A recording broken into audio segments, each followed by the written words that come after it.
Nós temos, queridos irmãos e irmãs, uma lindíssima liturgia hoje. Vamos pedir muito a Maria Santíssima, a São José, que eles nos auxiliem, que eles nos obtenham graças, para que hoje nós possamos sair com os ensinamentos dessas maravilhas que Nosso Senhor hoje nos leva, que nós possamos corresponder a isso. Então nós vemos aqui algo muito impressionante, que até queria começar com um pequeno exemplo, antes de entrarmos aqui em alguns pontos importantes. Certa vez nós estávamos andando por uma cidade do interior e lá tinha uma congregação religiosa feminina. E é muito interessante. Chegou uma irmã com um fechinho assim de trigo. E perguntou assim, o que a senhora acha que é isso daqui? E eu disse para ela, isso aqui é trigo. Mas era tão evidente que era trigo. E ela diz assim, não padre, isso é joio. Então é impressionante como o joio se parece com o trigo. Cor, forma, tudo. Só uma pessoa com as vistas muito aguçadas é que consegue diferenciar um e outro. Então aqui nós ficamos mais impressionados ainda com a parábola de Nosso Senhor. Porque se fosse algo que contrastasse, fizesse um contraste logo de saída, seria fácil. Eu quero ser trigo, eu não quero ser joio. Mas não. O maligno semeia o joio, parece trigo, para que de alguma forma ele tenha facilidade de seduzir as pessoas para pertencerem a ele e não a Nosso Senhor Jesus Cristo. E com algo parecido. Então isso que nós temos que ter uma vigilância muito redobrada e nesse sentido pedirmos graças muito especiais para hoje entendermos isso daqui. Veja que interessante. O Evangelho ele nos explica a parábola de como é o reino de Deus e que graça nós temos. Por assim dizer, nós aqui não fazemos parte daquele povo que Nosso Senhor se utilizou de parábolas e, no entanto, não explicou. Mas os seus apóstolos, os seus discípulos e as santas mulheres tiveram a explicação da parábola como foi proclamado aqui no Evangelho. Então nós tivemos a graça de ouvir a explicação. Então nós também podemos ser considerados discípulos de Nosso Senhor Jesus Cristo. Que graça e que privilégio para nós. E aqui vem algo muito importante, muito impressionante.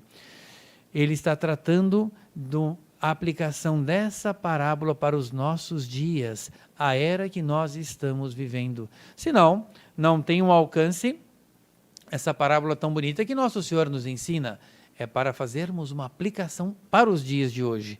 Estamos em um momento, queridos irmãos e irmãs, em que os fatos e as atitudes individuais e coletivas estão cada vez mais maduras. Ou seja, o trigo está maduro. O joio também. Então nós podemos contemplar isso aqui, lá e acolá, nós presenciamos isso nos dias de hoje. Aqueles que querem efetivamente seguir a Deus, seguir a Santa Igreja Católica, Apostólica e Romana, fundada por Nosso Senhor Jesus Cristo, com todos os seus mandamentos, princípios, leis, esses estão cada vez mais decididos a servir.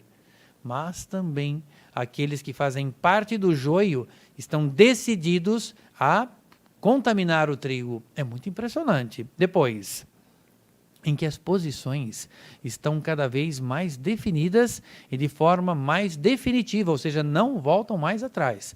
Aqueles que querem ser de Nosso Senhor não voltam mais atrás. Os que querem pertencer a Maria Santíssima estão com uma firme resolução. Mesmo com as misérias, mas a graça está favorecendo para isso. E aqueles que não querem seguir esse caminho e querem fazer parte do joio de Satanás, também estão bem definidos nessa posição. Logo está chegando o tempo da colheita. Então, virão os anjos colher o trigo e o joio. Está chegando esse tempo. E todo mundo percebe que estamos próximo dessa era histórica em que os anjos passarão com as suas foices, ceifando os filhos da luz e os filhos das trevas. Ambos serão colhidos. E nós sentimos que isso está para acontecer. Como podemos justificar essa afirmação que está para acontecer tudo isso? Olhemos em torno de nós. É muito simples. Ver os acontecimentos, quase que nós poderíamos dizer, contra fatos não há argumentos. O que nós vemos? Aquilo que antes pensávamos ser trigo, encontramos como joio que procura sufocar a boa planta. Aqui começa a observarmos, isso aqui parecia trigo, esses pareciam trigo, mas não são trigo, são falsos profetas. Então, e além do mais, eles querem sufocar o bom trigo de Nosso Senhor Jesus Cristo, sufocar o bom trigo da Santa Igreja. Por quê? Porque o joio está plantado no mesmo terreno. Sendo plantado no mesmo terreno, o que acontece? Enfraquece o solo, para que o trigo não possa tirar todo o proveito das substâncias. E nós podemos aplicar da graça, de tudo, para crescer como um trigo que alegre a Deus e que nós podemos dizer, trigos que possam ser transformados em hóstias vivas. Que maravilha! Depois, não há mais uma terceira posição nisso tudo. Ou se é de Deus ou se é de Satanás. Ou é trigo ou é joio. Então não tem uma terceira posição, vou ficar no meio, eu vou ser morno. Não, esse já começa Nosso Senhor vomitar da boca, quem quer ocupar uma terceira posição.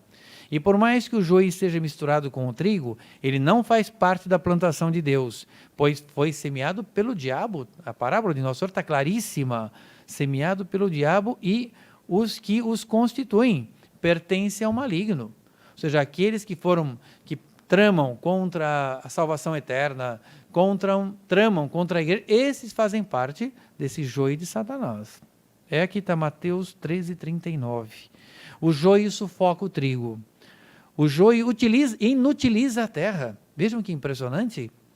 O joio rouba o alimento da plantação. Enfim, o joio é a grande mentira.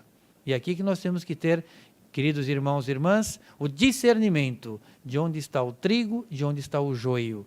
Porque em um está a mentira, no outro está a verdade. Um sufoca e mata, o outro faz crescer e floresce. Não é impressionante? Diante desse panorama, qual deve ser a nossa atitude? Quais nós podemos dizer a parte mais importante? Qual que é a nossa atitude? Primeiro devemos louvar e glorificar a Deus pela sabedoria de seus julgamentos, confiando inteiramente na sua bondade e misericórdia. Então aqui nós vemos, queridos irmãos e irmãs, que Deus tem uma bondade, uma misericórdia para aqueles que querem ser trigo. Tal é a bondade e a misericórdia de Deus, que Ele nos deu como mãe a sua mãe. Então nós vemos a misericórdia e a bondade de Deus, não dá para ser maior, porque Ele nos dá a sua própria mãe para ter essa bondade e misericórdia para conosco que queremos ser esse trigo. E assim o que faz os que são trigo é a atitude que encontramos refletida nos ensinamentos da primeira leitura, o livro da sabedoria. Ou seja, amam as coisas de Deus, amam essas graças. Mas, de acordo com a segunda leitura, que é uma carta de São Paulo aos Romanos, também devemos pedir unidos ao Espírito Santo com gemidos inefáveis, porque a situação que estamos vivendo nos faz sofrer. Claro, porque nós vemos que pela situação, temos normas e regras a serem obedecidas, mas estamos privados, por exemplo, dos sacramentos, das missas presenciais. É uma provação. Como foi dito, devem ser obedecidas as normas e as regras, mas isso nos faz sofrer sem dúvida nenhuma. Estamos com gemidos inefáveis, ansiando pelo momento em que nós possamos mais uma vez estarmos juntos, nos olhando, tete a tete, olho a olho, numa missa presencial, e depois nós pudermos receber os sacramentos, a Sagrada Eucaristia. Isso nos faz um bem enorme. E aqui nós vemos como é importante a ação do Espírito Santo em nós, está aqui, unidos ao Espírito Santo. E quando nós estamos unidos ao Espírito Santo, tal será também que Ele, Divino Espírito Santo, não queira que estejamos unidos também à sua esposa Santíssima. Então nós vemos, queridos irmãos e irmãs, que paira no ar algo também dessas graças mariais do Espírito Santo, que nós devemos estar atentos para poder pegar para nós essas graças e corresponder a essas maravilhas que Deus está colocando ao nosso alcance. E já estamos chegando no final. Vem aqui. Pois como trigo estamos sendo sufocados pelo joio, que o quanto antes o Senhor mande os ceifadores. E quem são os ceifadores? Os anjos. Anjos ceifadores. Para separar a má erva da boa planta. A separação eterna. Depois, tendo sempre uma confiança inabalável na bondade e misericórdia de nosso Deus, conforme o Salmo responsorial, Salmo 85. O que diz o Salmo? Deus é amor, paciência e perdão. Então nós vemos aqui, meu Deus, nós temos tudo para chegar à santidade, temos tudo para sermos esse trigo e dar alegria a Deus nosso Senhor, dar alegria a Maria Santíssima. E nós possamos dizer, assim como Santo Inácio de Antioquia, um mártir dos primeiros tempos, quando ele estava sendo levado ao Coliseu de Roma para ser martirizado e destroçado pelas feras, o que ele disse? Antes das feras o atacarem, ele fez até as feras esperarem. Assim, então agora, Senhor, que essas feras me triturando, eu possa ser um trigo de Deus para formar uma hóstia viva. Então hoje, queridos irmãos e irmãs, fica esse convite para nós, que nós também possamos dar esse testemunho, sermos hóstias vivas de nosso Senhor Jesus Cristo. Vamos pedir essa graça no momento do ofertório, e que Maria Santíssima, esposa do Divino Espírito Santo, possa obter todas as graças que nós mais necessitamos para esse passo de fidelidade e estarmos ao lado de Deus, de Nossa Senhora, da Igreja e do trigo, separados desse joio diabólico que quer nos levar para a condenação eterna. Louvado seja nosso Senhor Jesus Cristo. Para sempre seja louvado.